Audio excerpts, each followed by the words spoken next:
Space and time or swap and roll. Didn't even explain that. I'll explain it. Alright, so to understand how space and time swap places in a black hole, you have to understand how a black hole works. When you cross the event horizon, that's it. There's no escaping. In fact, there's no moving backward. There is only one way you can go, and that is toward the center of the black hole. Now think about our daily lives, and think about something that we could only go in one direction at a set speed all the time. Time! Look, I'm progressing through time in one direction, forward, at 1 second per second, right now, and I can't do anything about it. So the space of the black hole is now your time. Behind you, the event horizon, is the past, and you could only move in one direction through space toward the center of the black hole, your future. The center of the black hole is your destiny. So now we know how space has been swapped for time, but how has time been swapped for space? Well, if you were to fall into a black hole and you were to look below you, you would see a bunch of light trying to get out of the black hole, but never succeeding. And you could interact with that light, but some of that light came from, like, the black hole's distant past.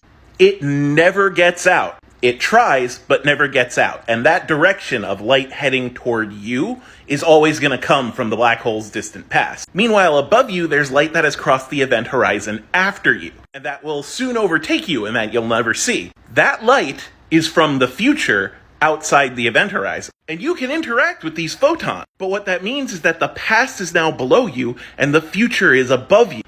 Time is located in space, while space, the ever-going march toward the black hole, is now your new time. You can only experience space in one direction now, much like you experienced time before. But you could experience time in all directions, interacting with photons that came from the origin of the black hole to photons that came well after you fell past the event horizon. Time can be navigated freely, much like you did in space before. It's just your boundaries of time and space are the black hole now. You will never get out of that black hole. The only way you can go is toward the center. And the ability to experience the entire life of the black hole from its origin to its future is, I guess, the saving grace of the center of the black hole being the only thing that lies ahead for you. I mean, this is all really just flowery language because we're really talking about how particles interact. If you fell into a black hole, you'd just die. That's a lot less interesting.